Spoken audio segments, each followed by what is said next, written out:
In the beginning was the Word, and the Word was with God, and the Word was God. He was in the beginning with God. All things were made through him, and without him nothing was made that was made. For God so loved the world that he gave his only begotten Son, that whoever believes in him should not perish, but have everlasting life. For God did not send his Son into the world to condemn the world, but that the world through him might be saved.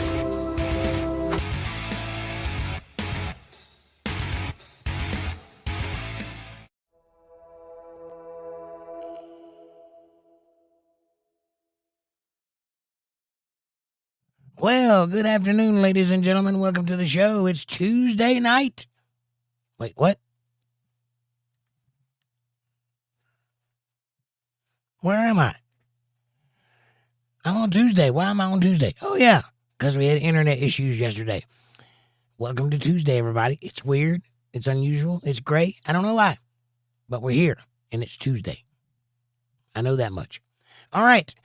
We are in the great book of Enoch tonight. We're going to finish out the book of parables, I think. I think we're going to get pretty close, if not to the end of that one. Start a new one. As we continue our journey through the 5 or so books of Enoch, I hope you are enjoying them as much as I am. I'm enjoying bringing them to you. I hope you're enjoying receiving them. And then, when we reach the end of this foray, we'll jump right back into the book of Genesis and start over in our journey through the Bible and get the meat. We had the milk. We had the honey. It's time to get the meat. So that's what we're going for. All right. Welcome in, everybody. Come on in. Take your shoes off.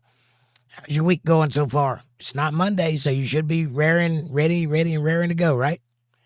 All right. I have no chat, though, for some reason. Where's my chat? There it is. I found it.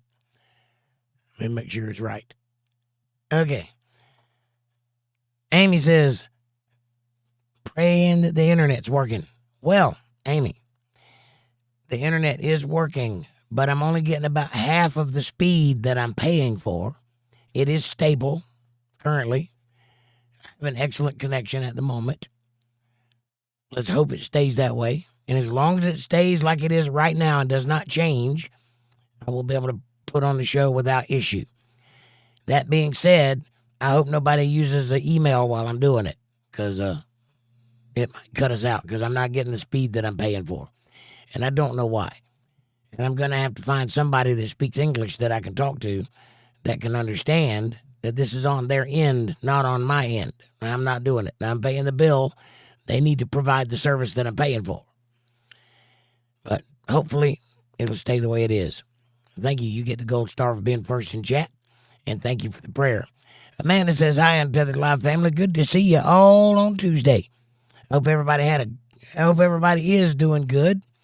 And hi, Jake. How are you tonight? Stressed, frazzled, freaking wily, but well fed and rested. Thank you. Amy says, Joshua 1:9. Have I not commanded you? Be strong and courageous. Do not be frightened, and do not be dismayed. For the Lord is your God, and he's with you wherever you go. Amen. Words of wisdom to live by. Fear not, neither be dismayed, because God is God, and he's with you. He's on your side.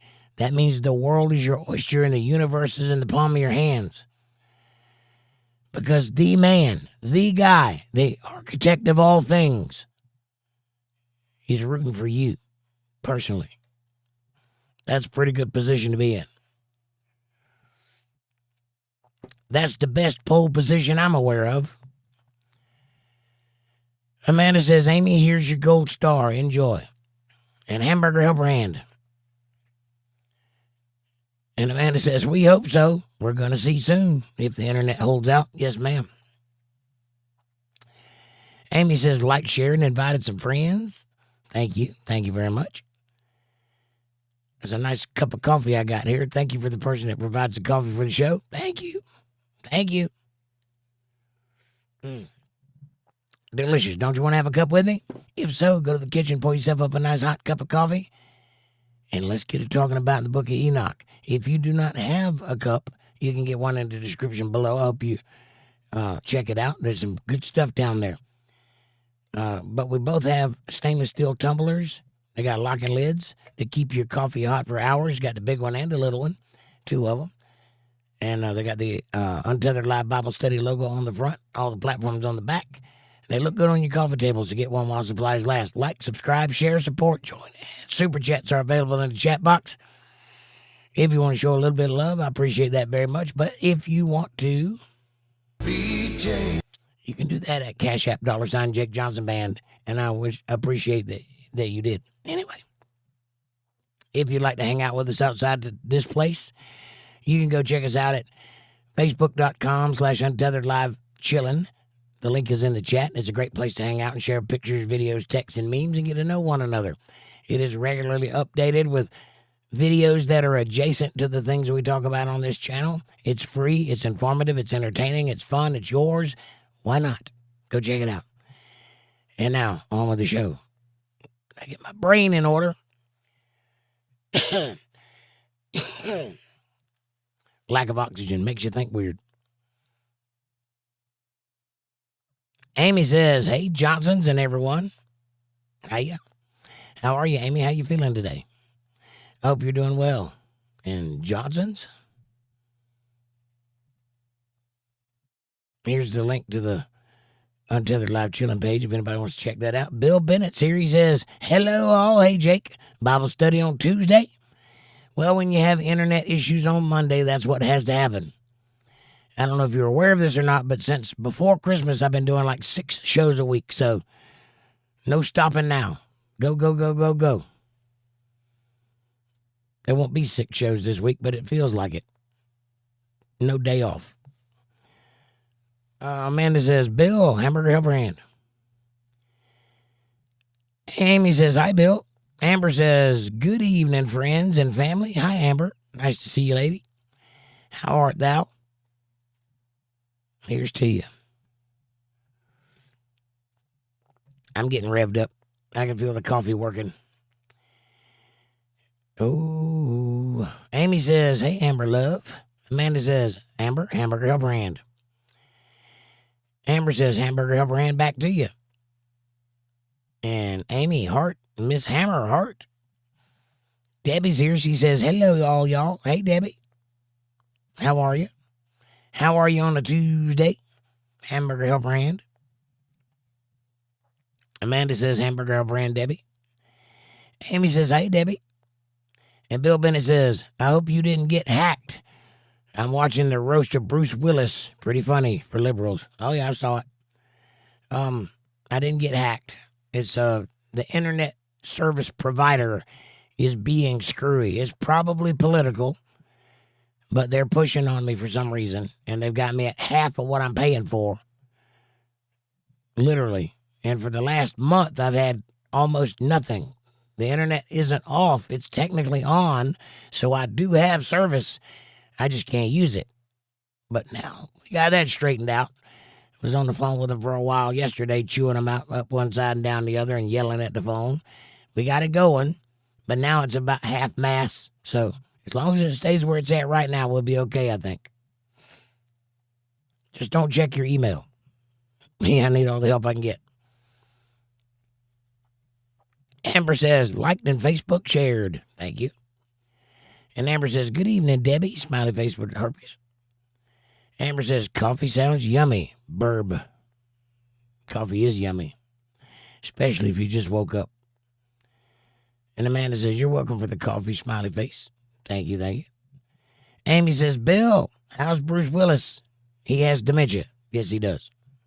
And this is an old roast of Bruce Willis. He wouldn't be on there right now. He can't speak anymore. I thought he was dead, but apparently he's still alive.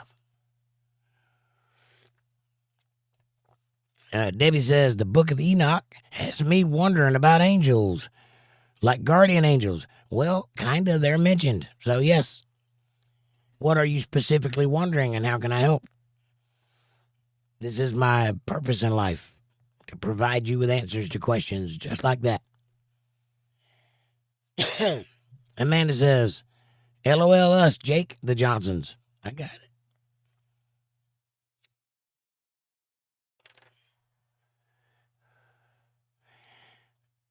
Bill says, it may be an old show. Hell, I don't know. LOL. Heard he was an asshole. Never met him. Well, he was, but well-deservedly so.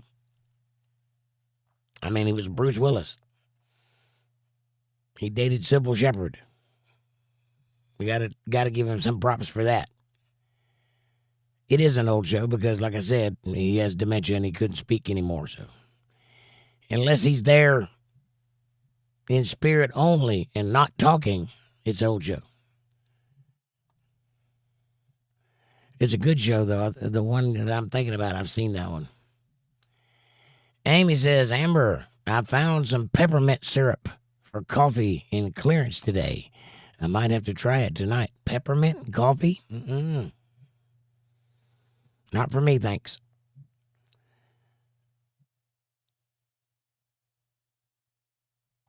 Amy says, I sent the link to Aaron. He might be asleep or just lurking. He'll be here. Bill Bennett says, switch to Starlink. I can't afford Starlink. Amy says, Bill, the equipment for Starlink was outrageous when I was researching satellite providers. Yeah, I can't afford it. I can barely afford what I got.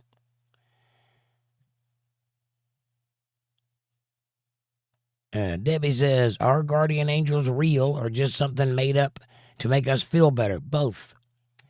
There are angels whose job it is to look over you, to watch you. In fact, there's a whole book called The Watchers. That's their job. They watch mankind.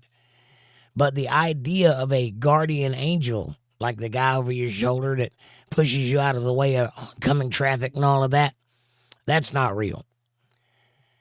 So like with everything, we have romanticized and sensationalized that idea. But there are angels whose job it is to watch over mankind.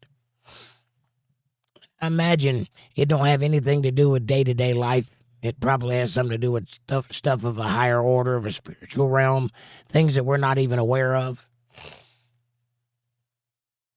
And Bill Bennett says, the Lord, our sweet Jesus, is in the path. Yeah.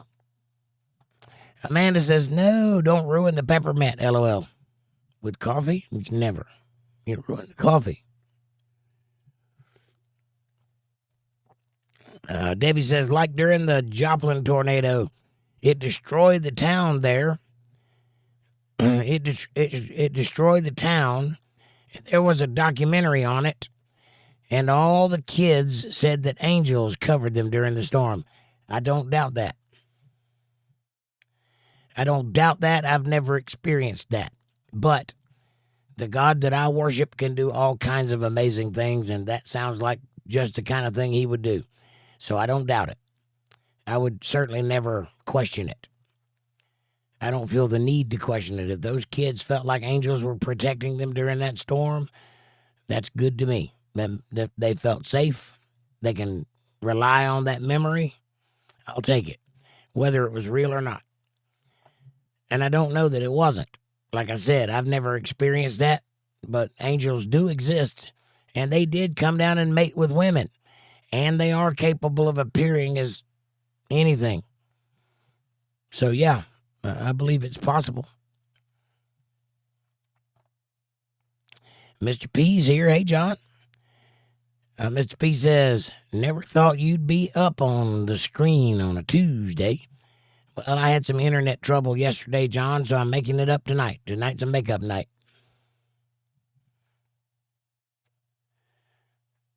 Amanda says God was protecting his children. I don't doubt it. And Mr. P, hamburger helper hand. Yeah, I don't.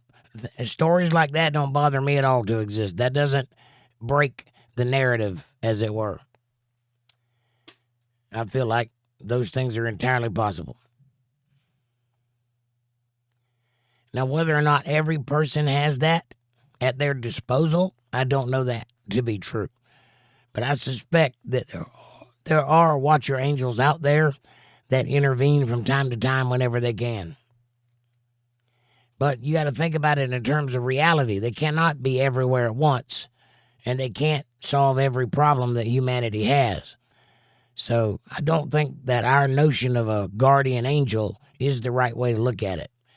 I think the right way to look at it is that there's good in the world, and benevolent forces are watching over us.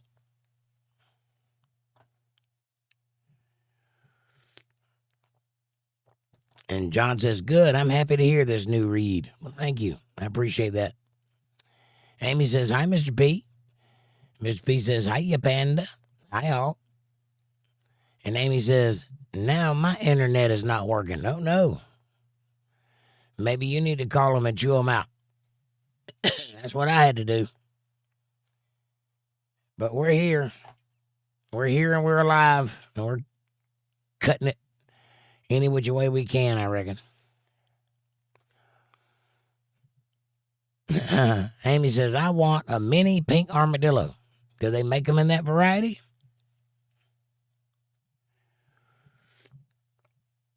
I think armadillos are gray. I guess you could spray paint it. You might not like it very much, but... Oh, and a baby otter. I hear you. Well, you sound just like Amanda. She showed me a video of an otter this morning. Said, ain't it so cute? And I said, no. No, no, no, no, no. She's like, oh, come on. I said, no. Why not? Because we don't live in Antarctica, for one thing. We don't have a pond in the house for another. It's an otter. Yes, it's adorable. Can't have one.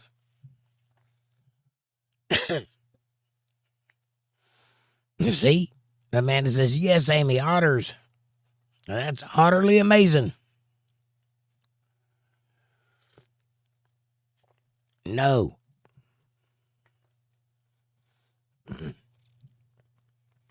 The all can we keep it's got to stop. Debbie says the Joplin tornado was bad. I was parked under a bridge, and I watched it. And the kids talking about angels and the book of Enoch just had me questioning it, is all. I hear you. Like I said, it may very well be that they were watched over that night. Things like that have been reported in the Bible, and things like that have been reported on this earth, not just by those kids, but in many, many places. People have reported angels being there, coming to their defense or protecting them from things. So I don't doubt it at all. I would just be cautious of the romanticizing and sensationalizing the idea, because you don't know. I don't think you can call them up. They're not your angels. They're God's angels, and they do have a job to do. And whether or not they still do that job today, I don't know. I don't know what the politics in heaven is like, but I do know that they exist. And so, yeah, if you ever felt like, and the Bible also says to be careful of who you entertain and how you entertain them, because you might be entertaining an angel unaware. So, yeah, they're walking among us. They're here. And I'm guessing that you wouldn't even recognize one if you saw one. You'd think it was just a person, because they can appear as just a person. Also reported in the Bible. So you're on the right track. It's a good thing to wonder about. Amanda says, otters are adorable. They're otterable.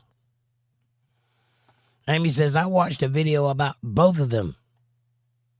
I hear you. I don't forgot what we were talking about. Otters and something else. Mr. P says, my internet... Armadillos. Mr. P says, my internet had issues until these different companies keep on accessing the box up on the pole, and now all of a sudden, issues. I swear they're messing with competitors' signals. That may be. I don't know.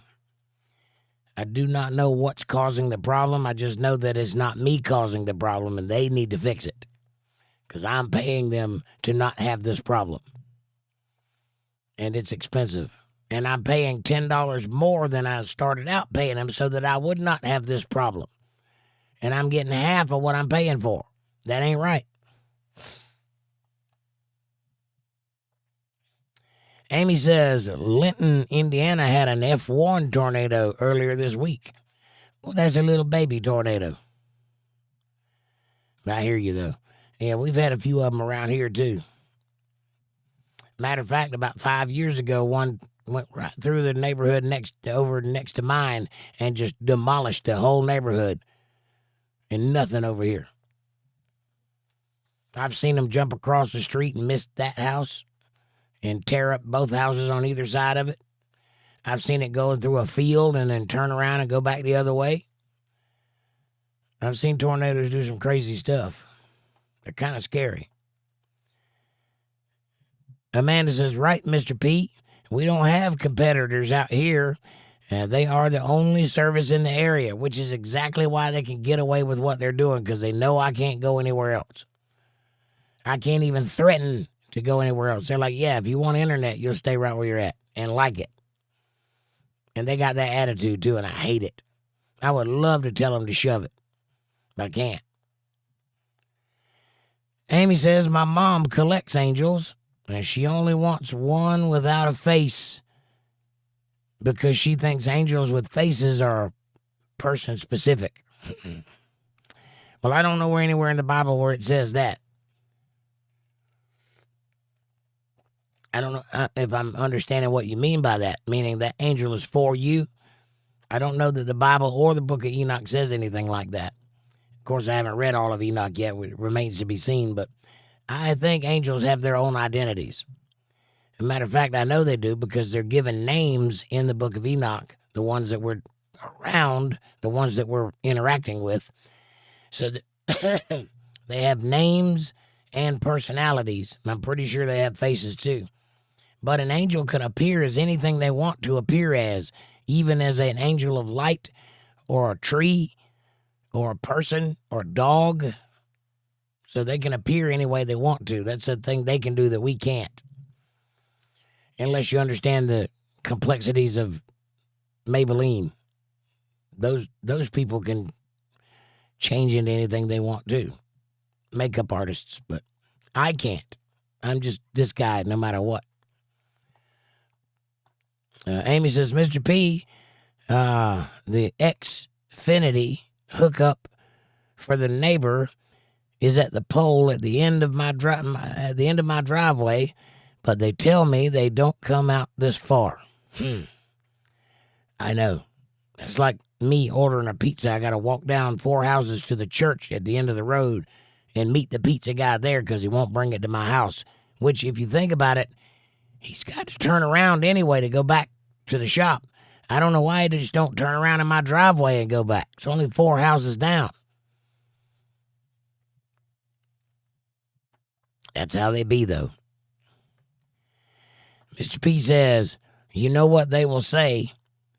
You know what? They will say that when they want you to pay extra for installation to run to your house, Amy. Did the same to me, and that's why I'm Verizon. They came out and ran it no problem. I hear you.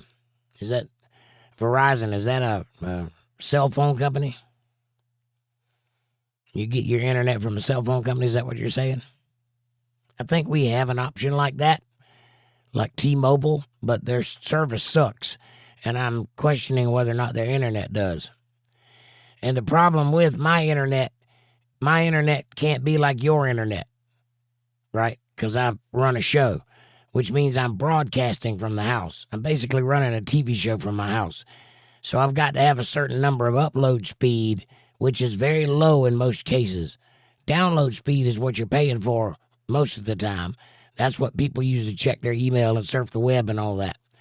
But when I'm broadcasting out, I've got to be able to push out a lot of packets to get my show out, and that requires high upload speed. So it's like a compromise. They only give you so much. I got to get them to throttle down the download speed and jack up the upload speed and get it a little closer to even so that I can get a show out. If that makes any sense. I apologize for the wheezing. I can barely breathe tonight. Amy says, Mr. P, it's 15 feet away from my house.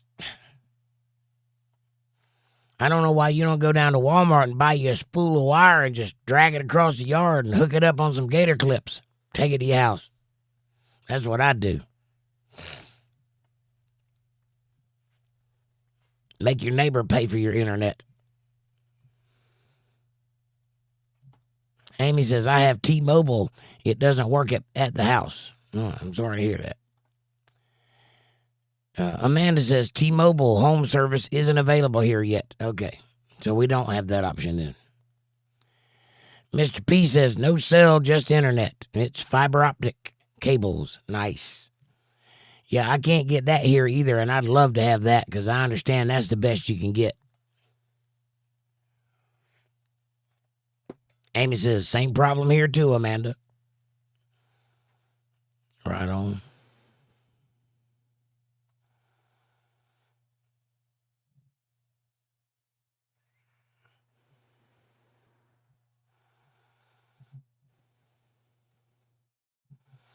Amanda says, we have T-Mobile phones and tablets. Yeah. But we can't get the internet box out here, I guess. Mr. P says, I'm T-Mobile phone as well. Oh, wow. Man's got two phones. He sounds like you, Amanda.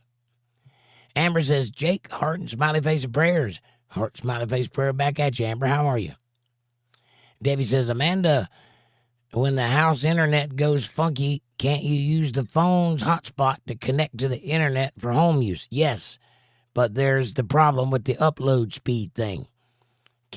I can't broadcast from the phone unless I use the phone. And I can do that and have done that. That's when you see the green background because I can't get my green screen and all to work through my phone. But that's the only way I can do that. And yes, we could hook up to the hotspot and check our email or maybe watch a movie on YouTube, but I can't broadcast the show from it. It's just not fast enough. Bill Bennett says, love you all till next time. Thank you, Jake. Keep up the great work. Are you leaving already? I hadn't even got started yet. We're just about to get started reading. Where you going, man? Hang out with us for a little while. But thank you. I appreciate you, buddy. If you got to go, you got to go. Amber says, I'm the only green. Oh my gosh, Team Blue names. Well, I don't think color matters. Judge a person by the content of their character, not the color of their name. Amanda says, yes, Debbie, but it's not fast or strong enough to do the podcast. Right. Amy says, please stay, Bill. We're getting to the reading very soon. Yes. Amanda says, good night, Bill. Amber says, thank goodness, Bill. Your name is Gray. Sit close. He's special. He's like a special operator with a gray name. Amy says, good night, Bill. And Mr. P says, no Verizon phone. Verizon is just the internet. Got it. Understood. So you got a T-Mobile phone and a Verizon internet service. Amber says, oh my gosh, just said hey to him. Have a wonderful night, Bill. And Amy says, like, share, subscribe, comment, donate, and join. Thank you, Amy. Yes, please do all those things. All those things sound amazing. Bill says, I'll rewatch, guys. I'm sorry. Too much going on. God bless you all. Happy New Year's. You guys are awesome. You're awesome too, Bill. Happy New Year, buddy. Tell your family we said hello. And we'll see you next time. So tomorrow night will be my last show this year.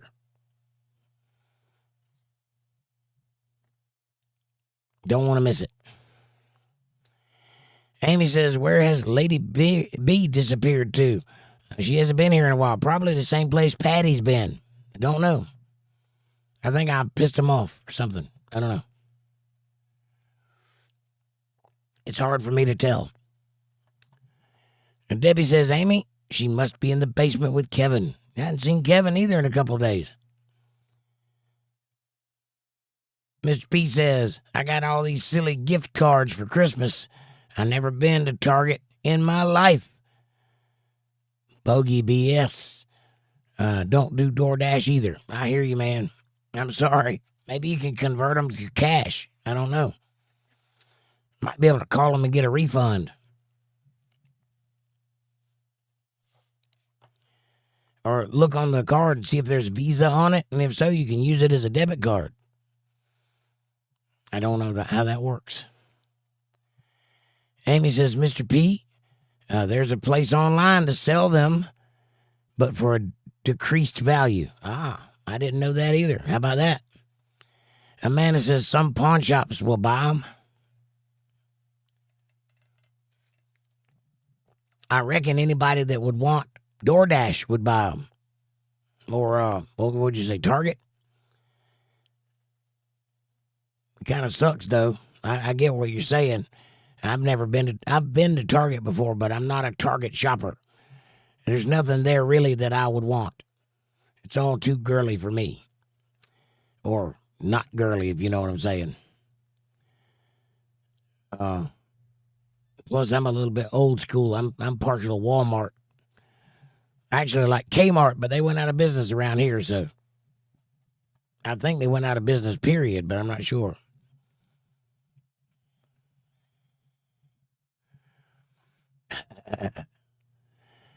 Mr. P says, only my family. I give them cash for crying out loud. Why did they forsake me? I hear you, buddy. I love you, man. I'm sorry your family did you like that.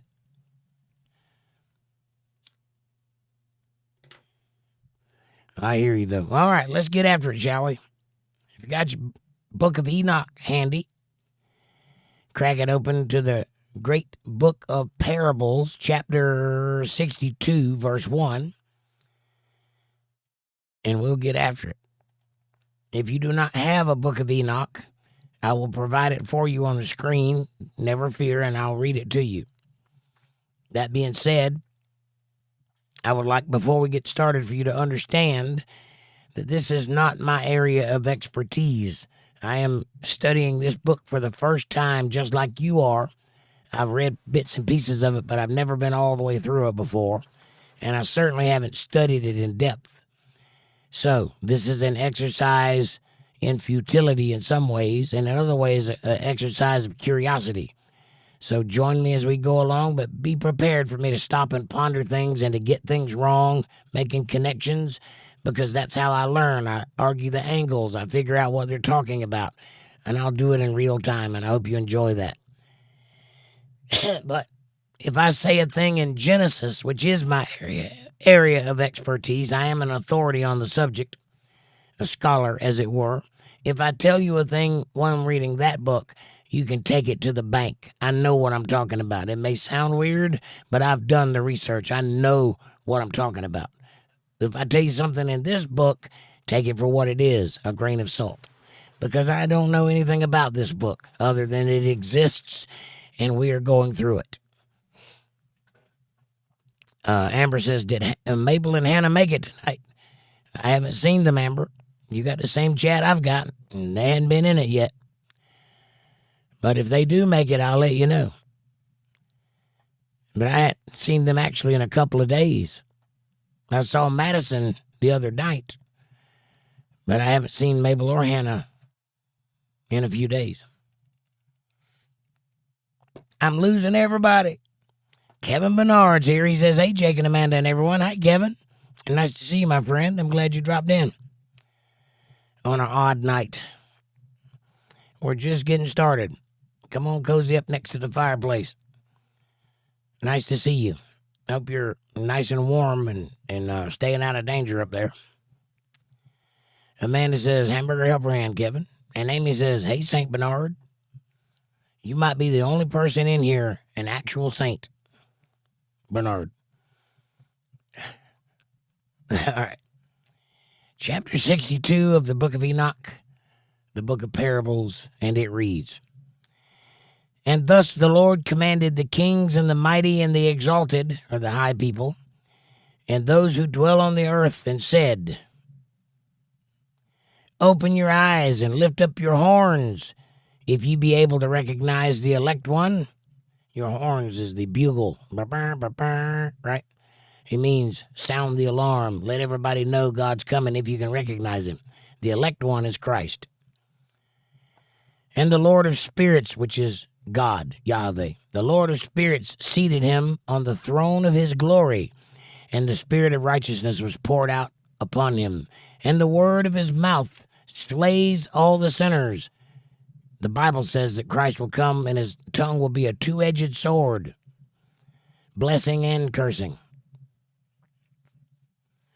And all the unrighteous are destroyed from before his face, and there shall stand up in that day all the kings and the mighty and the exalted and those who hold the earth, and they shall see and recognize how he sits on the throne of his glory, and righteousness is judged before him, and no lying word is spoken before him. Then shall pain come upon them as on a woman in travail. All of that is echoed in the Bible too. Every knee will bow, every tongue will confess, even the part about the earth groaning like a woman in travail. There it is. And so far, and I'm not saying this about the whole book, but so far what we've covered pretty much squares with the Bible, everything I've seen. I've seen a few things that was worded a little differently, but it's telling the basic same story. Amy says, and this is prophetic because Christ isn't born yet. It's worse than that. This is before the flood. This book was written before the flood. So not only is Christ not born yet, his bloodline hasn't even come into existence yet. Other than, well, maybe Seth is born, so Seth is around, but he hasn't built the family or the hierarchy that would lead to Jesus Christ yet. So this is way in advance. Yes. Just to prove to you that Christ has been here from the beginning, from the first sentence of the first page, Christ was there also. This is not a new idea. You're absolutely right, and nice catching that.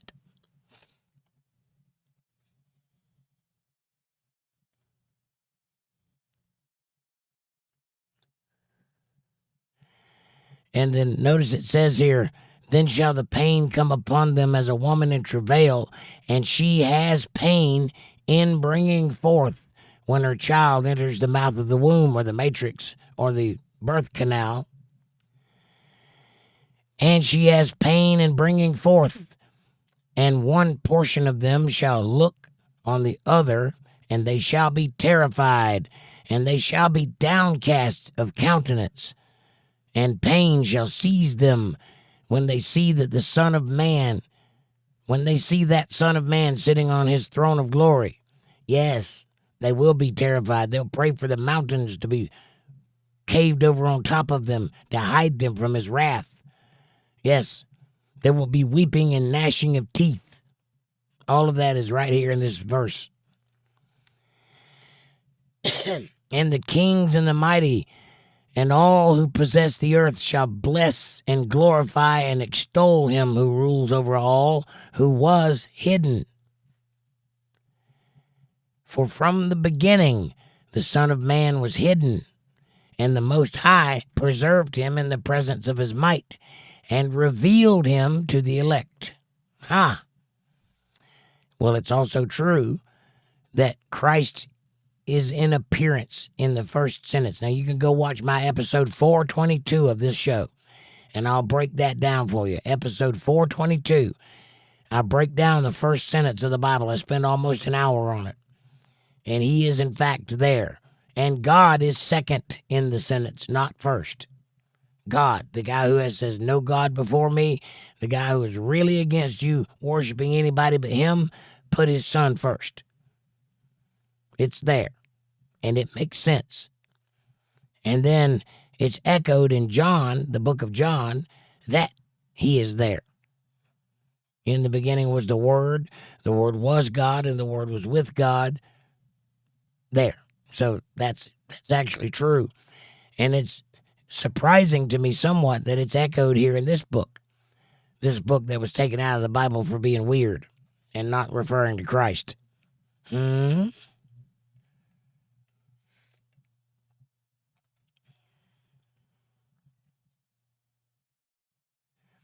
the congregation of the elect and holy shall be sown, and all the elect shall stand before him on that day, Judgment Day. And all the kings and the mighty and the exalted and those who rule the earth shall fall down before him on their faces and worship and set their hope upon that Son of Man. And petition him and supplicate for mercy at his hands. Nevertheless, that Lord of spirits will so press them that they shall hastily go forth from his presence, and their faces shall be filled with shame, and the darkness grow deeper on their faces.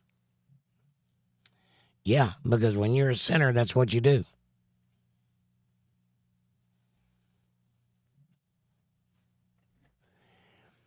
And he will deliver them to the angels for punishment, to execute vengeance on them, because they have oppressed his children and his elect. These are the people that are wicked to the good people of the earth, right? There's a lot of that going on. Hang on a second. My chat's jumping all over the place.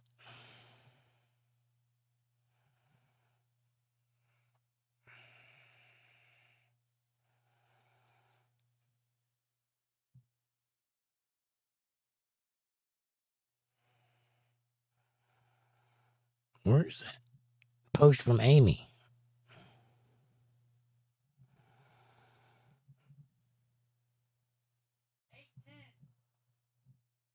$8.10. I'm in 9:03.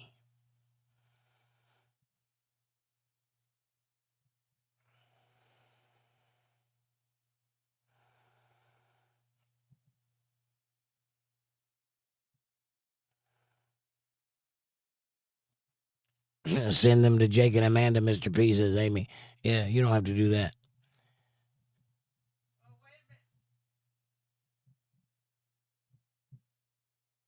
I'm going to stop right there on my chat so I don't lose it. Sorry about that. My chat was just running away, and I had no idea where it was at, where I'd left off at. I forgot to mark it. I got it now. All right. So this is talking about the people that oppress God's children on the earth in those days, right before Judgment Day, during the tribulation, when all things, well, for lack of a better word, all hell breaks loose on earth. A lot of bad and evil, wicked things are going to be going on in those days just before Christ returns.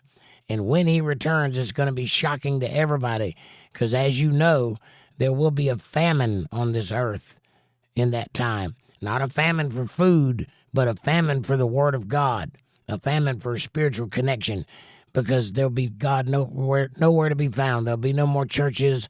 There'll be no more Christians in open public, because you get your head cut off for that. And the majority of the people will be starving to death for the Word of God and not be able to find it anywhere just before Christ returns. So it's going to shock a lot of people when he does come back. And then his reaction to them, he'll look at you and say, I never knew you, even though you're pulling at his sleeve going, Lord, Lord. His reaction to you is going to be shocking also. Not to you, but to those people. And they will have faces full of shame, and darkness will grow deeper in their faces, and he will deliver them to the angels for punishment, to be cast into the lake of fire with Satan, whom they follow, to execute vengeance on them, because they have oppressed his children and his elect. And they shall be a spectacle for the righteous and for his elect, the lake of fire. They shall rejoice over them, because the wrath of the Lord of spirits resteth upon them, and his sword is drunk with their blood. The sword that Christ will be carrying, because when he comes back, he'll come back as a warrior king. And the righteous and elect shall be saved on that day, and they shall never thenceforward see the face of the sinners and unrighteous. That's when the great separation happens, sinners from saints. And that will happen. Notice that it says they'll never see their faces again, which means they will not be over there for eternity burning in the lake of fire in our presence, because the lake of fire does not go away. When they're cast into it, they burn up like fat on a flame. They're instantly gone, separated from God and out of existence. They don't exist anymore. For them, it's eternity, because they're gone for eternity, which means forever. They won't be back. And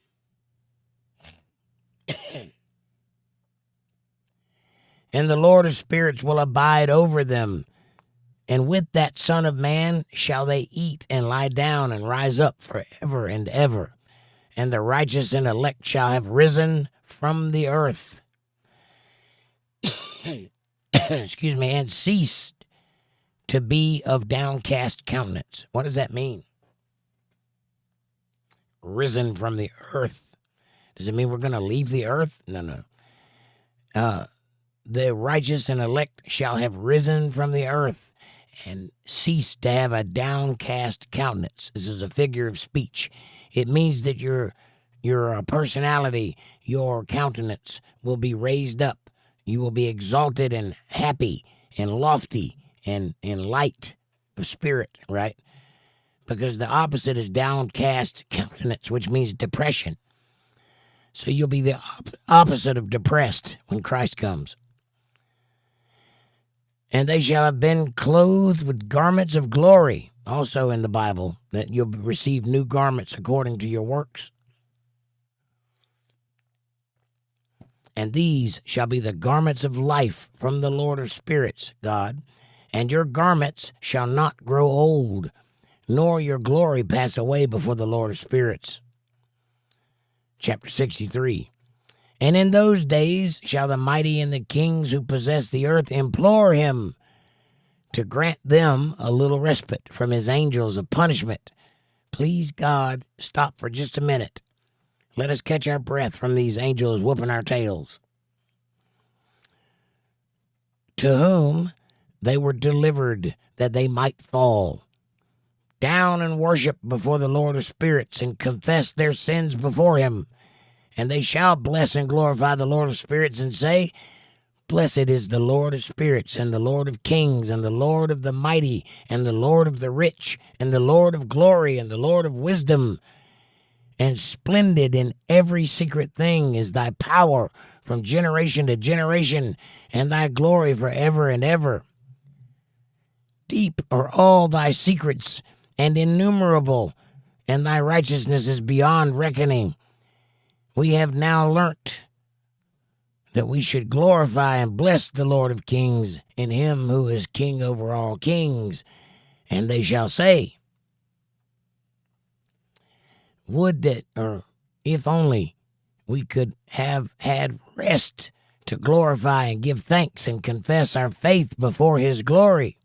If only, yeah?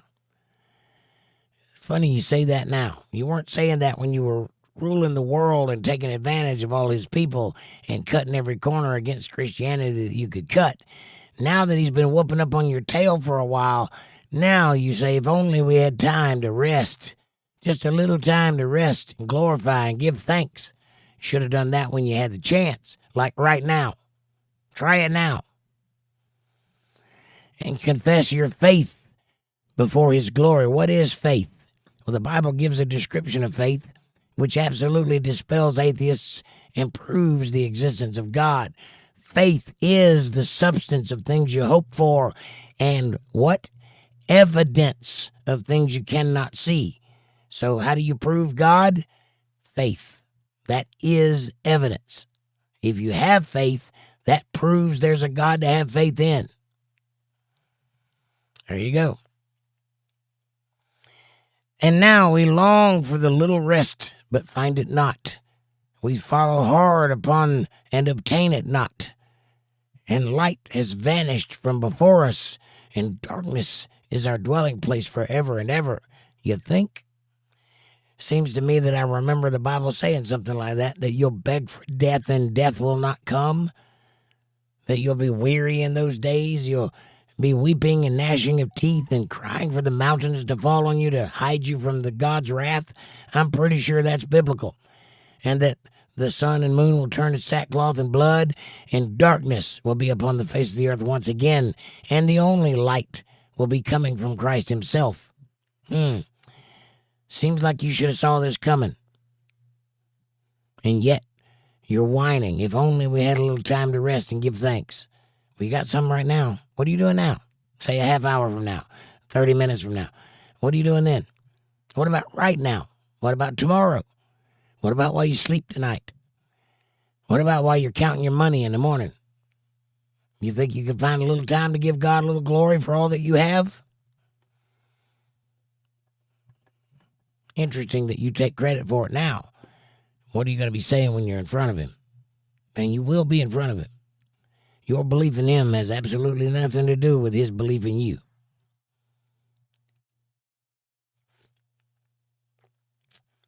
For we have not believed before him, nor glorified the name of the Lord of spirits, nor glorified our Lord, but our hope was in the scepter of our kingdom, and in our glory, that's exactly what you did. You took the credit for yourself. You exalted yourself. Praise be me, is what you said. Glory to me. I swear to me, I'm God. That's what you said. It's my kingdom. I'll run it how I see fit. I'll be like the Most High. I remember another guy saying that. Satan. He said that. I will raise myself above the stars. I will sit on the throne. I will be like the Most High. No, you won't. No, you're daydreaming. You need to let go of the reins and bow to your Father, who has them in his hands. And that is for everybody, not just the sinners, the saints too. Bow your head and be still and know that I am the Lord, said God. In the day of our suffering and tribulation, he saves us not, and we find no respite for confession that our Lord is true in all his works, and his judgment and his justice, and his judgments have no respect of persons, meaning he judges everybody the same. He doesn't favor anybody. And we pass away from before his face on account of our works. Yes, now you're getting it. It only took him persecuting you to get it. 4,000 years of being beaten in the head with it in a book didn't do it for you. You have to wait until he's standing there sicking his angels on you before you get it. Oh, it's our fault. We did this to ourselves. I hear it every week. Every argument I get into about God, somebody will inevitably bring it up. Why does God let bad things happen to babies? You say that. That poor little baby with cancer, God did that? Why would a God do something like that? What makes you think God did that? Why would you give him credit for that? Not the fact that that baby was born in the first place. We invented cancer, not God. Take credit for what you've done. Put the onus where it belongs. We caused the conditions that cause bad things to happen to people, not God. If you'll actually read the Bible, you'll be struck with the number of times that he has come, giving us chance after chance after chance after chance after chance after chance, and we screw it up every time. Every generation almost. Sometimes twice in a generation. It's like we can't help ourselves. We created the conditions. It was Adam that brought sin into the world, not God. Adam and Eve brought sin and thereby death into the world. Nothing died before them. There you go. Why would God do that to a little innocent 3-year-old? Well, he wouldn't. But you would in your actions, and I would in mine. That's the nature of the world we live in. You got to take responsibility for what you do. You can't put it off on God. He didn't do it. He created this world perfect, and we screwed it up. Probably because of our inability to get out of our own ways and make good decisions for ourselves.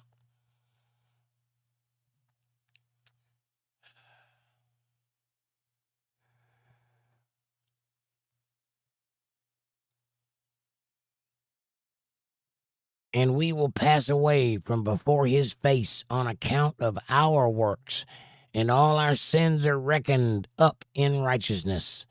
Now they shall say unto themselves, our souls are full of unrighteous gain, but it does not prevent us from descending from the midst thereof into the burden of Sheol, or the resting place, or hell, or the underworld, or whatever you want to call it. That's what Sheol is. At one time, we call it Abraham's bosom. At one time, that's where souls went when you died. They went there to wait for Judgment Day. There's a good side and a bad side. They could see each other but not communicate. There's a gulf between the two, but they could see each other. So it is physically here on planet Earth somewhere, probably in the midst of it, where a soul could go but a human can't. Now, they can also see our plane from there too, so it might be in another dimension. It might be that also. When Christ died, he also went into Sheol, or into Abraham's bosom, but there he defeated death and released all of those spirits to God. And when he came back, he went back on his way back to heaven, and he hung out with his friends for a month or so before he left. But that's what it means by him defeating death. He went into Sheol and released all the spirits and closed it down. Now, when you die, you go instantly back to the Father who gave you. You don't have to go to Sheol and wait. You go straight to him. That's the whole idea. And after that, their faces shall be filled with darkness and shame before that Son of Man, Christ. And they shall be driven from his presence, and the sword shall abide before his face in their midst. He'll be standing there twirling it, shining it in their eyes. Thus spake the Lord of spirits, God. This is the ordinance and judgment with respect to the mighty and the kings and the exalted and those who possess the earth before the Lord of spirits. And the other forms I saw hidden in that place. I heard the voice of the angel saying,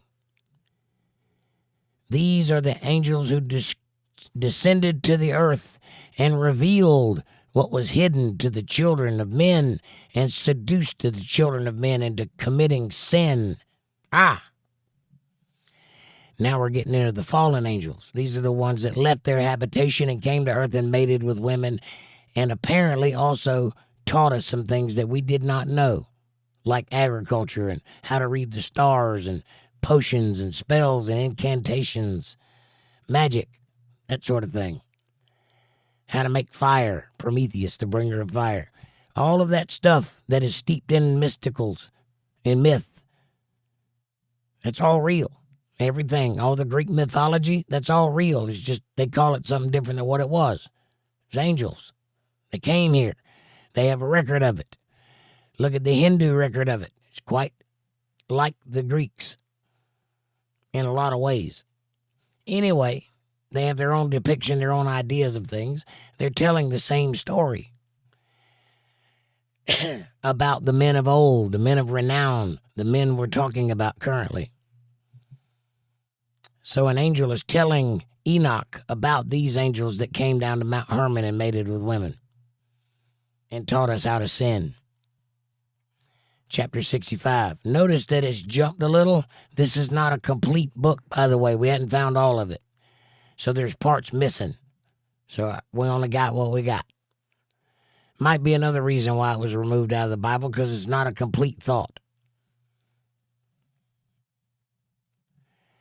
And in those days, Noah saw the earth, that it had sunk down, and its destruction was near. And he arose from thence and went to the ends of the earth, and cried aloud to his grandfather Enoch. And Noah said 3 times, with an embittered face, Hear me, hear me, hear me. And I said unto him, Tell me what it is that is failing out on the earth, that the earth is in such evil plight and shaken, lest perchance I shall perish with it. Hold on, I must have missed something. Nope, that's it. So something's missing there. And shaken. I'll read that whole sentence again. And I said unto him, Tell me what it is that is falling out of. Let me try it again. Tell me what it is that is falling out on the earth, that the earth is in such evil plight and shaken, lest perchance I shall perish with it. And thereupon there was a great commotion on the earth, and a voice was heard from heaven, and I fell upon my face, and Enoch my grandfather came and stood by me, and said unto me, notice what happened there? We have switched. This is no longer Enoch speaking, this is Noah speaking. So at least a portion of this book was written by Noah? Looks like it. And my grandfather came and stood by me and said unto me, Why hast thou cried unto me with the bitter cry and weeping? And a command has gone forth from the presence of the Lord concerning those who dwell on the earth, that their ruin is accomplished, because they have learnt all the secrets of the angels and all the violence of the Satans. Here's that plural Satans again. That's interesting. Satan from the word shaitan, which means something akin to the ruler of the evil realm, something like that. Satan is a title, not a name. So apparently there's more than one of them. And all their powers, and the most secret ones, and all the power of those who practice sorcery, and the power of witchcraft, and the power of those who make molten images for the whole earth, and how silver is produced from the dust of the earth, and how soft metal originates in the earth, for lead and tin are not produced from the earth like the first. It is a fountain that produces them, and an angel stands therein, and that angel is preeminent. And after that my grandfather Enoch took hold of me by my hand and raised me up, and said unto me, Go, for I have asked the Lord of spirits as touching this commotion on the earth. And he said unto me, Because of their unrighteousness, their judgment has been determined upon, and shall not be withheld by me forever. And what he means by that is that there was a prophecy when Noah was born that the earth would not pass away as long as his father, Methuselah, was alive. The prophecy was actually to Methuselah, but Noah heard about it. The idea was, as long as Methuselah was alive, and he lived 996 years, he almost made 1,000 years. As long as he was alive, God would not destroy the world. The moment he died is the time the flood occurred. That was marked the beginning of the flood, was his death. So that's what he means. Judgment has been determined upon this earth, and it cannot be withheld by me forever, because of the sorceries which they have searched out and learnt. The earth and those who dwell upon it shall be destroyed, and these they have no place of repentance forever, because they have shown them what was hidden, and they are damned. They are the damned. We're talking about the angels now. So you get a better picture of why God destroyed the world. First of all, it says in the Bible that the only family that was not tainted by this influx of angels was Noah's family. I don't know if that means his whole bloodline or just his immediate family. Him, his sons, and their wives. I don't know. But God found him to be righteous among the people because he wasn't tainted. But now we know that all of their offspring and all of the people that were involved were meddling in witchcraft and sorcery. And they were dealing with things that are secret, that are not known or not meant for man to know. So they have utterly betrayed God and his creation. That's why God destroyed the world. Makes a little more sense now.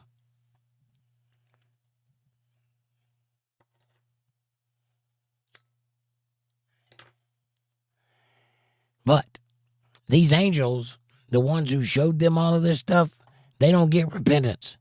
They're damned. They don't get a reprise. They've already been judged.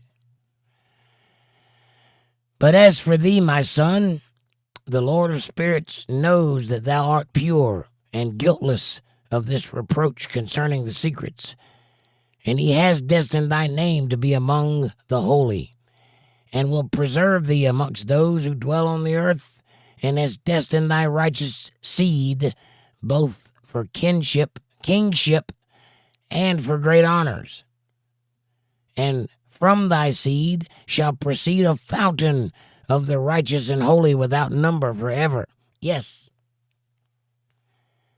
a fountain, a veritable fountain. Basically, his 3 sons repopulated the whole planet. Imagine that.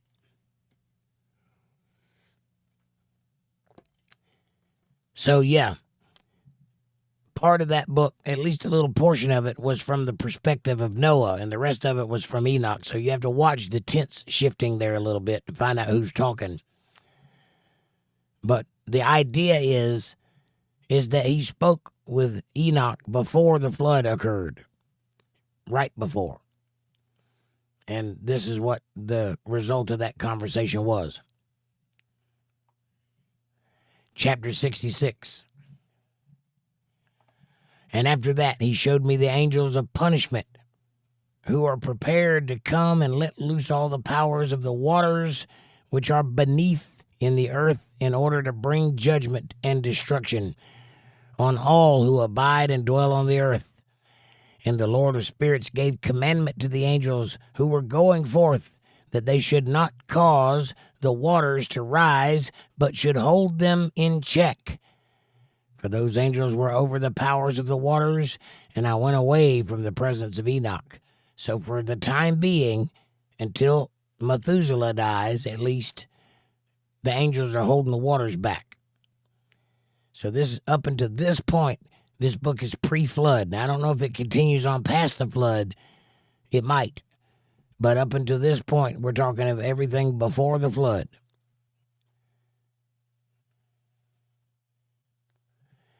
And in those days the word of God came unto me, and he said unto me, Noah. Now we're back to Noah's perspective.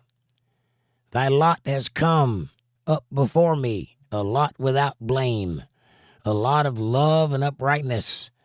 And now the angels are making a wooden building, an ark.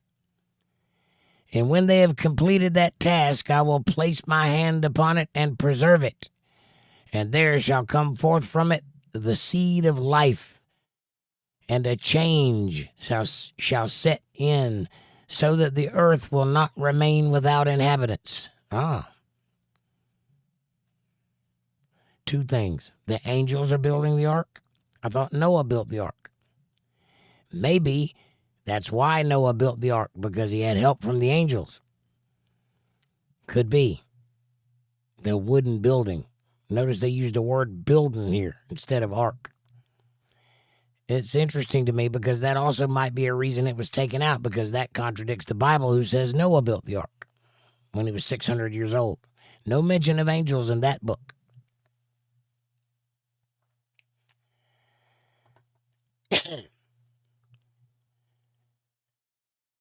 And I will make fast thy seed before me forever and ever, and I will spread abroad those who dwell with thee. It shall not be unfruitful on the face of the earth, but it shall be blessed and multiply on the earth in the name of the Lord.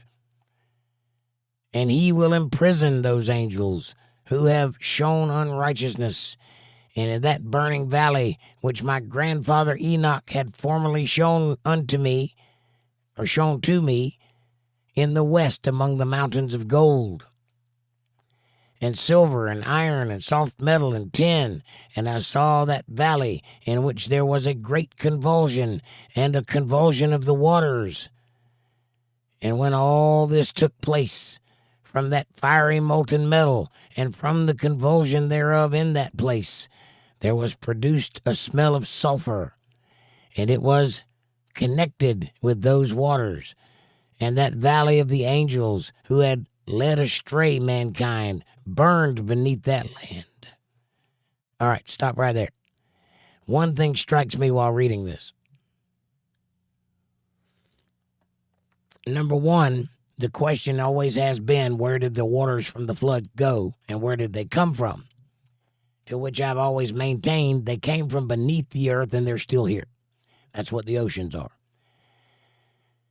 And then there's this equal idea in these books where they're talking about these mountain ranges and fiery valleys and things like that that are not on the earth. You can't go find them. You can't point to them. Where are these mountains? And then it just dawned on me when I just read that they're talking about where the waters came from. The angels are there at that location holding back the waters. Well, where did the waters come from?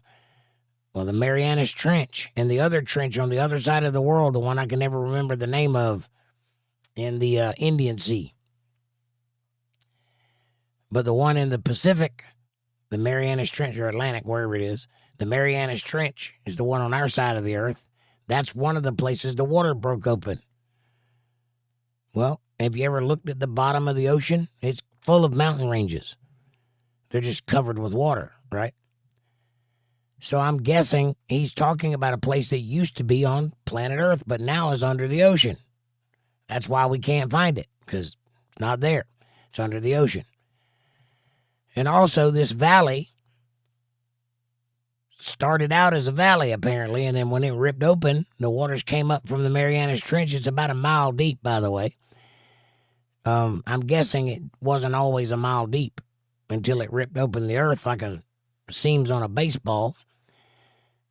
And then all that water came up from beneath the earth onto the surface in a quickness, which flooded the whole earth. So that just dawned on me that all of this is talking about a location that we can't go to now because it's under the ocean. And it says as much. If you connect the ideas, it's connected with sulfur, which comes from deep within the earth, or hell even. It's connected with those waters. The waters that produced the flood came from the trench or valley that he mentioned there. And also, another thing I wanted to point out is this talk of the silver and iron and soft metal and tin. That's metallurgy. That's smelting of metals. If you listen to science, they'll have you know that back in those days, we were cavemen and did not have modern technology. Yet I'm telling you that in those days, they were making iron and smelting, which is high technology for the time. So they're capable of doing whatever they wanted to do in those days. And were every bit as smart as we are now.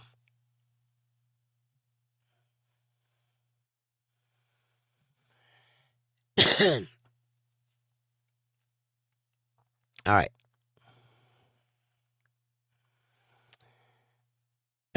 Produced a smell of sulfur, and it was connected with those waters, and that valley of the angels who had led astray mankind burned beneath that land.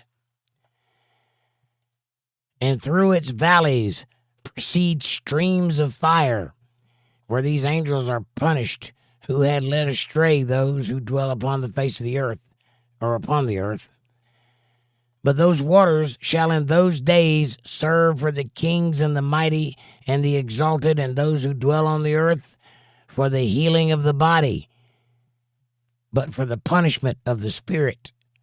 Now their spirit is full of lust, that they may be punished in their body, for they have denied the Lord of spirits, and see their punishment daily, and yet believe not in his name.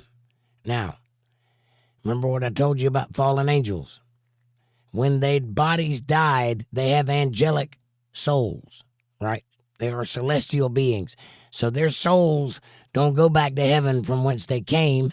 They're free to roam, right? That's what demons are, or what we call demons. They're disembodied angelic spirits because they were once in the bodies of men when they lived on this earth, and then they were killed in the flood, and all of those spirits are now roaming about. Some of them were captured and put in chains in the abyss. Some of them got free.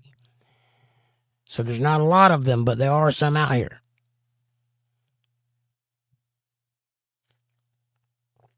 And in proportion as the burning of their bodies becomes severe, a corresponding change shall take place in their spirit forever and ever. For before the Lord of spirits none shall utter an idle word, for the judgment shall come upon them, because they believe in the lust of their body and deny the Spirit of the Lord. And those same waters will undergo a change in those days. For when those angels are punished in these waters water springs shall change their temperature, and when the angels ascend, this water of the springs shall change and become cold. Did you know that there are springs of water under the ocean right now? They call them vents, subterranean vents. But they're spewing out water still to this day. I've seen pictures of them. You can go on YouTube and find them. They're vents on the bottom of the ocean, and they're spewing water from beneath the earth out into the ocean to this day. That's where the floodwaters came from. It's still going. And did you know that that water is hot down there? Like it's coming out of a heater or a furnace, because it's coming from the center of the earth where it is hot. And then when it meets the water of the ocean, what happens to it?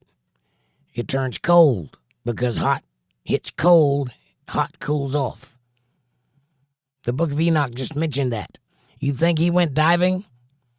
Do you think he saw the bottom of the ocean and saw those vents? He didn't have James Cameron submarines. The only way he could have known about it is if he was seen it or if he was told about it. But there it is in the book of Enoch, those vents in the ocean mentioned in the pages of Enoch, a 4,000-year-old book. Amazing. But those waters of springs shall become cold, because they hit ocean that wasn't there before. And I heard Michael answering and saying, this judgment wherewith the angels are judged is a testimony for the kings and the mighty who possess the earth, because these waters of judgment minister to the healing of the body of the kings and the lust of their bodies. Therefore, they will not see and will not believe that those waters will change and become a fire which burns forever. That's where we're going to stop. Man, amazing. What a fantastically intense book. I hope you learned something. I did. I heard some interesting stuff tonight. Ultimately, though, I hope that it causes you to reevaluate your relationship with God. I hope it causes you to think seriously about what you're doing here on this earth and what time you have left on it and what you're going to do with that.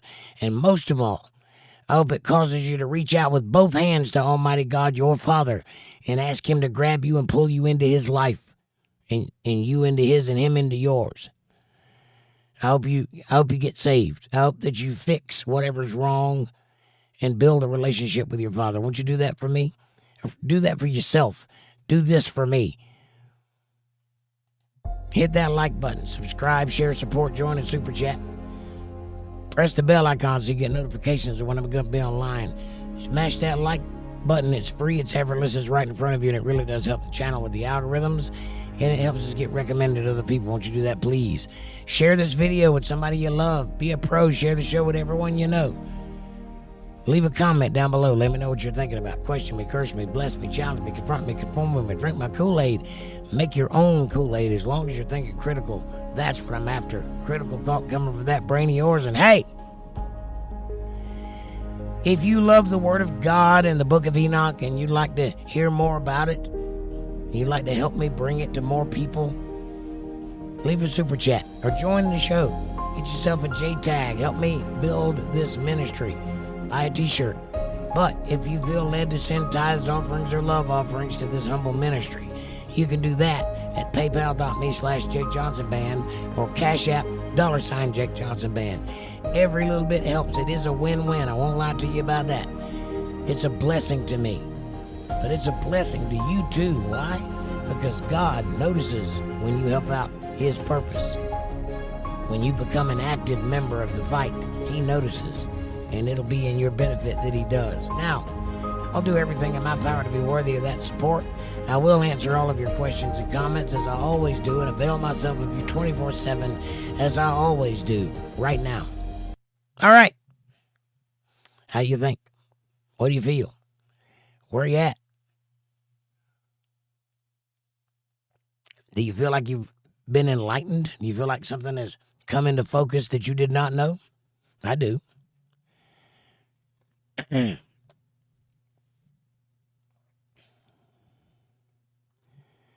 All right, continuing on with the chat. Kevin says, LOL to the St. Bernard comment. Amber says, big dog. Roof, roof. Amy says, and this is phonetic because Christ isn't born yet. This is prophetic because Christ isn't born yet. Yes. Absolutely correct. And then my chat jumped. Okay, well, I'm at 9:14. And Amy says, here's the episode 422. If anybody wants to check it out, there's the link right there. I'll pin it at the top of the chat. Pin message.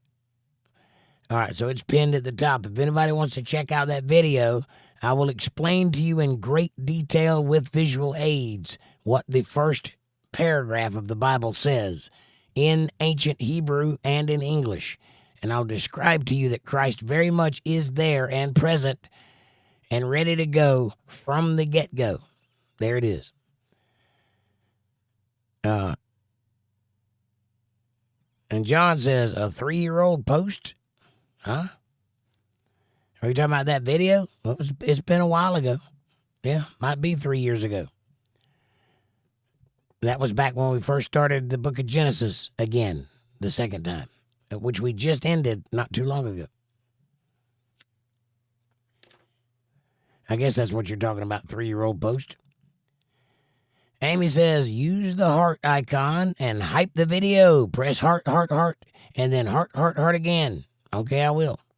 I don't know if it hypes the video, but it definitely makes little floaty hearts go around. There you go. And John says, oh, I get why the reference. Sorry. I'm not sure what we're talking about, John. Are you talking about that video? Yeah, episode 422, in reference to whether or not Christ is in the beginning of the book or not. John says in the book of John, starts off with, in the beginning was the Word. The Word was with God, and the Word was God. Well, that's a bold statement, and if it is not true, then this whole Bible comes into question, and I don't want to have a religion I got to question. So we got to find out if that statement is true. Is Christ in the beginning? Is he with God, and is he God? Does it say that? Well, yes, it does, and I will prove it to you in episode 422, and there's the link. I think that's what you're talking about, and I hope that clears it up. Amy says, Mr. P, it's definitely worth the time to watch. Okay. That is what we're talking about. Mr. P says, I've watched lots of Jake stuff on off days before especially. I didn't usually go back that far, though, unless someone mentioned it like you just did. Well, not only can you go back that far, but there it is. You know, all you got to do is click that link and you can watch it, and it'll blow your mind. Some of my better work. However, I'm going to have to redo it this time around because the back then, I was just getting everything going, and the audio isn't so good, and it's a little choppy. But the message is clear, and you'll get to see clearly what I'm trying to say. But I want to do it a little cleaner and a little more polished. because that's important information. I really want it to be right.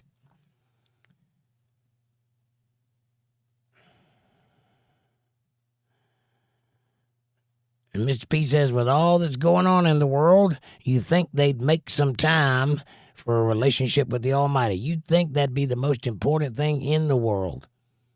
I don't know why it's not. If it's true that there is a God, a real supreme being who created all things, and everything in the cosmos is playing out at his hand, if that's true, then this book is literally the most valuable thing on planet Earth, and the most important information you've ever heard in your entire life is in it. Should be your first priority at birth, is to get into this book. Why it isn't is beyond me. You're absolutely right. I, for one, am trying to do everything in my power to make it first priority for people. John says how history repeats itself. Yes, it does. Well, it doesn't necessarily repeat itself, but it absolutely rhymes. Mr. P says, from Eve with the apple on. That's where disease comes from. It was meant to be perfect. The flaw in humanity. Well, there was no apple. And I guess she could have got a disease. She was doing the right kind of activity for it. But yes, they brought death into the world by what they did in the garden, yes. And John says, I do realize this is technically before Eve. What? This book? No. It's before the flood. It's after Eve. Adam probably was still alive at this time. But this is well after the Garden of Eden incident. We're 7 from Adam. Enoch is the 7th from Adam, 7 generations from Adam. Adam probably was still alive. Eve might have been too, I don't know. But Enoch and Noah knew each other, and that was his grandfather. That was Noah's grandfather, was Enoch. Debbie says, under the water like Atlantis is supposed to be in the ocean, but no one can find it. And I read it's supposed to be somewhere off the coast of Florida, but who knows? I know. No, I know exactly where Atlantis is. It's not in the ocean. It's in the Middle East. You have to go back and read the writings of Plato to find out the description of where it is. And he says it's off of the Straits of Gibraltar due east. So there it is. What is the name of that? I got to remember what the name of it is. Starts with a S. Shabbat. Shayat. The eye. Just look for this. The eye of the Sahara. Look for that. I can't remember the name of it, but it's the eye of the Sahara. Look for that and you will see Atlantis. That's where it was. It was underwater. Now it's a desert because we had a flood.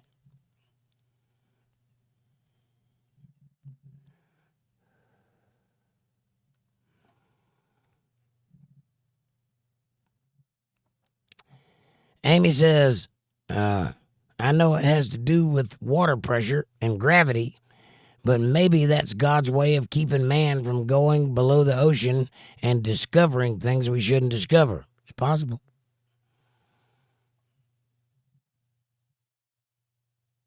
Geothermic vents. Yes, Amy. That's what I was talking about.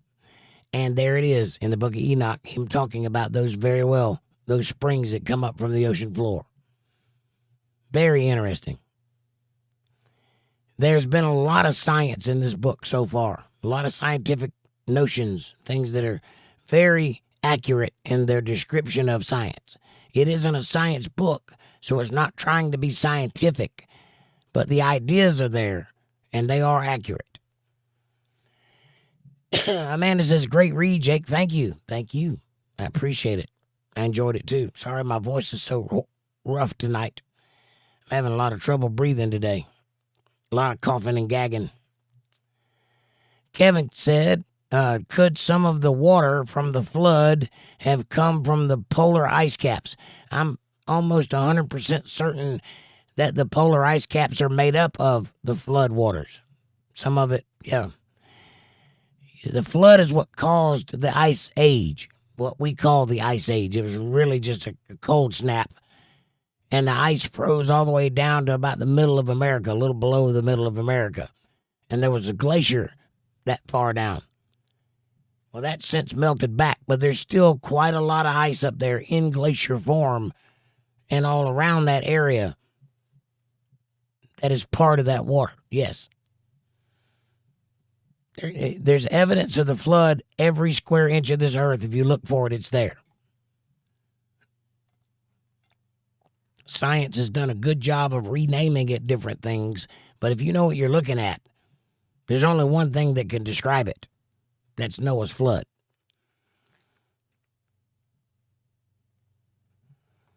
Amy says, there's evidence of it in Yellowstone National Park. Yes. The extreme hot water jets, like Old Faithful, and that's so geothermic water vent too. That's also a geothermic, yes.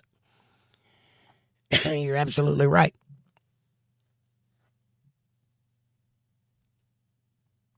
Amy says, Yosemite, yes.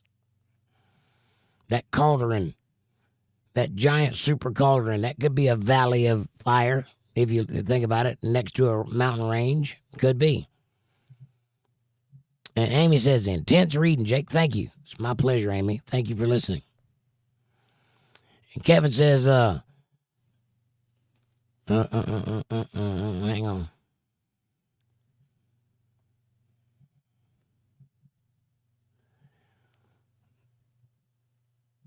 Kevin says, there is more water under the Sahara than all 5 Great Lakes combined. Yes, the Sahara Desert is not a natural formation. We have deserts here in the United States, out towards California. Ain't nothing like the Sahara Desert. All that sand, that's like the floor of an ocean. That's not a natural formation, that desert.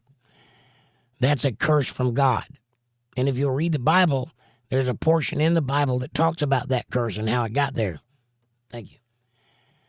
And why it is that way. It's in the Old Testament. And God says, point blank, if you do my commandments and keep my words and my judgments and my statutes, if you'll walk in the path that I set before you, you will have a land flowing with milk and honey and be fertile all the days of your life. And there will always be a king from the line of David on the throne. But if you do not, it'll be a barren wasteland and nothing will ever grow there again. I'm paraphrasing, but that's what he says. And you ask yourself, is there a successor from the line of David on the throne today? No. Is that the land of flowing milk and honey? No, it's a desert. Then they obviously did not do what God told them to do, and that's the result. But Atlantis is in the Sahara Desert. It's called the Eye of the Sahara, and it's a small word like Sayat or Sabat or Skyat, something like that. I can't remember what it is. Oh, you put it in the chat? Okay, good. That's the place. That's it. If you want, look up Bright Insight on YouTube, and he talks a lot about it. He thinks he discovered it. He did not. But he is a smart little fella, and he ain't wrong. He found the location of the Atlantis stories.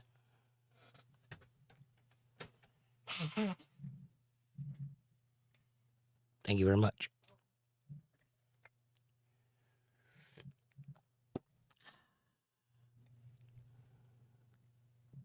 Amber says, amazing read, Jake. Thank you, Amber. Thank you for listening, honey. It's my pleasure bringing it to you. I hope you guys are enjoying it. Amy says, Kevin, it used to be fertile land before it was a desert. As I said. Very astute, Amy. You are quite the student. Linda says, hi, all. I just got home from my son's house. I spent the day with him and taught him how to make venison stew. All right. Hey, Linda. How are you, sweet lady? Amanda says, hamburger helper hand, Linda. How was the venison stew? Making my mouth water.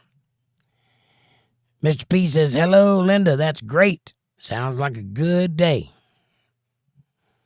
Kevin says, hello, Linda. Amy says, hi, Linda. Awesome.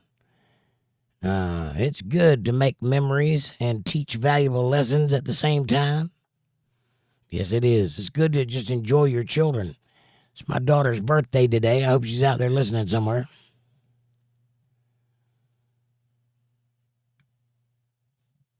Thank you.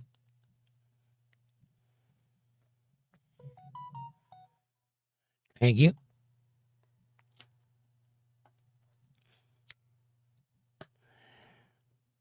Linda says, I really do enjoy spending time with my kids.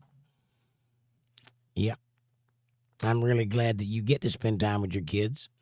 You should get them involved in Bible study and bring them on over. That'd be another hour you could spend with them. Amanda says, the Eye of the Sahara is officially called the Richat structure. That's the thing I was trying to think of. Thank you. Or 𝕊𝕚𝕓𝕝𝕪, which is another language. I don't know what that means, but it's the Richat structure. So there you go. If you want to find it, go look up the Richat structure. That is what Plato was talking about. That used to be the seat. Now, here's the thing about Atlantis that you may not realize. It actually covered a large portion of the world. It was actually 9 kingdoms in like a union, which made it so big. That's one of the reasons it was called modern, is because it was a nation, not just a little province. But the head of it was there at the center of that. That used to be concentric circles of rings of lakes or rivers in concentric circles, and in the center was the capital city or the throne room, or however you want to look at it, of whoever ran all of that. And now it's in a war-torn area, and you can't go visit it, much like everything else that's in the Bible, conveniently. Ask yourself why, and during the Iraq War, they were over there destroying Babylon. Babylon didn't attack us. It's because the military, since the 1800s, have been trying to get a handle on all the religious sites that are mentioned in the Bible, and they have done a good job of it. And when you listen to the World Economic Forum and realize that all the nations are working together and not really enemies, when you see Putin and Trump and the other guy, the redheaded fella, what's his name, all sitting down having dinner together, Zelensky, and you realize that they're not really enemies, that they really hang out together behind closed doors, then you'll realize that they're all working together to achieve the same goals, and it ain't the goals that we have. The ones that they tell us to have, it's not those goals. It's above us. Congratulations, you live in the Matrix. Amy says, Richat structure, yes. And LOL Amanda, you guys nailed it. Thank you for that. I could not remember that word to save my life. See, I know things, I just can't remember what I called them.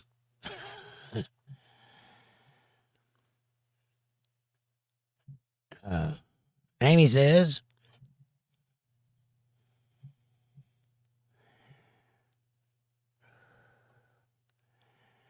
the picture of the Richat structure is strangely beautiful. Yes. And if you can imagine it with rows of water and land in circles, and then a river going all the way through all of those lands to the center where a castle was, that's Atlantis. Or the structure that Plato was talking about that we now call Atlantis. Again, I would point you to the guy who studies that, Bright Insight, on YouTube. He'll tell you all about Plato's writings and what he meant by what he wrote down and where it points to. Just look up Bright Insight Richat structure. There's lots of videos on there about it.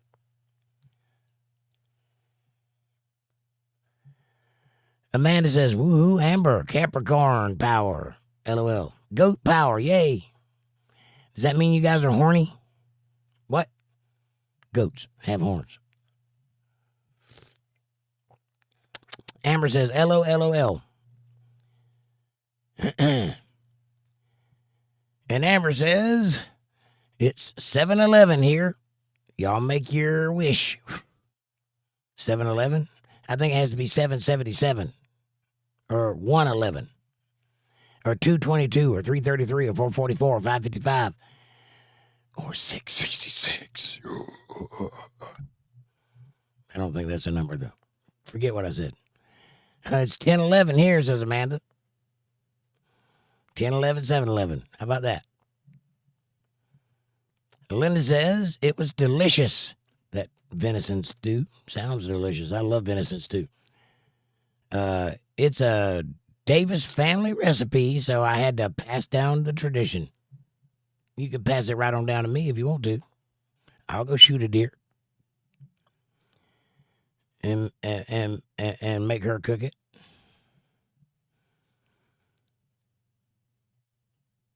Amy says, Linda, you're a wonderful mom. You're such a wonderful mom.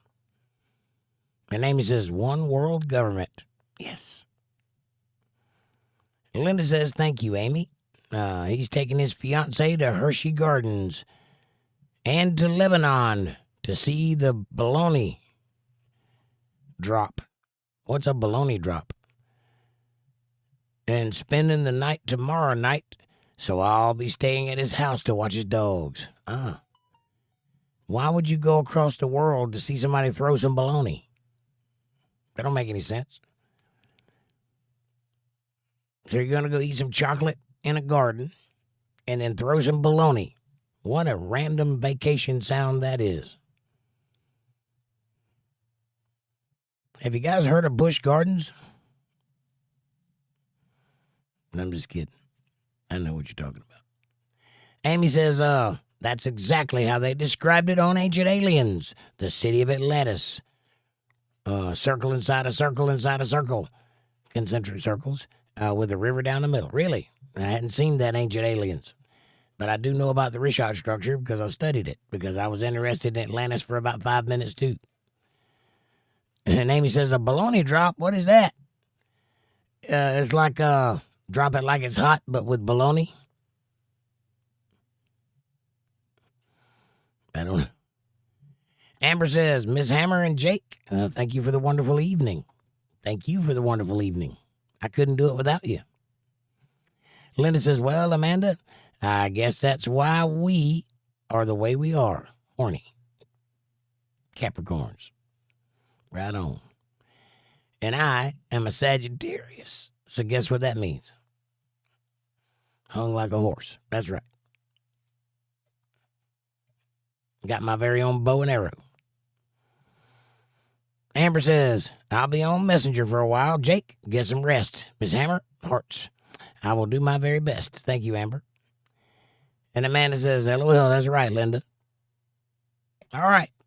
So anybody got any questions about what we read tonight? Any thoughts? Any connections made to things that you knew about and didn't quite have a understanding of the origins? Or because I'm finding that phenomenon a lot while reading the book of Enoch. Things I know but didn't really know where they came from or how they connected to the past. It's kind of clearing a lot of it up for me. I've only read one thing thus far that don't square with the Bible, and that's that the angels built the ark. Maybe they started it. Maybe that's how God told Noah how to build it. Because the Bible does say that he told Noah how to build it, but it does not say how he got the message. So that's interesting. I don't know how that works.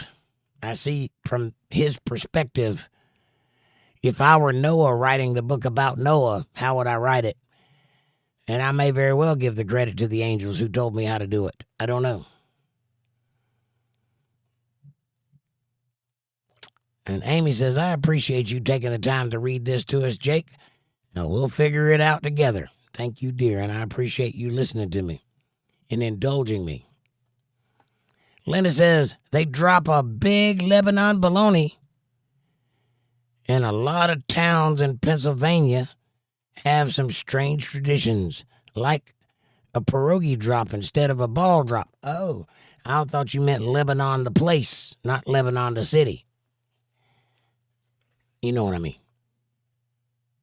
I thought you meant he was going over to the Middle East. And it would be weird for them to have bologna at all. I don't think they eat pork in that part of the world. But, yeah, there's some strange traditions all over the place. Pennsylvania's just got the little lick of Amish to it. A little bit of settler thrown in there. So I would imagine they got some old world ideas that go deep.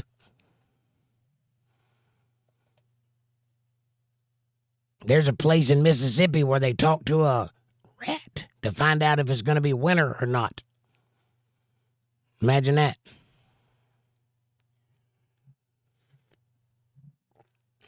Amy says, there's a Lebanon in Indiana too. I see. And Debbie says, well, if I buy furniture from IKEA, I say I built it, even though I did not cut the wood or make the plans. Right. I see your point. Amy says, good night, Untethered Live family. Much love. And Amanda says, good night all. See you Wednesday at 8:30 p.m. Eastern Standard Time right here on Untethered Live for a chill stream. Much love, y'all. And I guess I'll say good night, too. It is 10:19 after all. But I don't want to go to bed. But I need to. But I don't want to. I'm enjoying myself. Linda says, good night all. See you tomorrow night. All right, that's 4 of you against 1. I guess I'll turn in. All right, I love you guys. Thank you so much for being here tonight. I hope you enjoyed it. I can't wait to get into some more. We'll start next Sunday. Kevin says, good night, everyone. Kevin, good night, brother. I hope you guys have a great night. I love you, true. Do me a favor. When you go out into the world tomorrow, be nice to people. Watch and see what it does for you. It'll change your life. It'll make you feel like a whole new person, and it'll make them feel that way, too. It's good for everybody. Good for everybody. So try that out. Mr. P says, yeah, that's right. They were descendants. A bit of confusion on that because it goes back and forth, right? Yeah, Noah was Enoch's grandson. And both of them, Adam is their grandfather. Both of their grandfathers. So it goes back 7 generations. Yeah. Amy says, please watch episode 422 in the meantime. Yes, that'd be a good little study right there to get you caught up with how this book ties into Genesis. And John says, good night, everybody. God be with y'all all. Thank you, John. You too. And God bless you all. Have a great night. I'll see you tomorrow night. In the meantime, thanks for watching.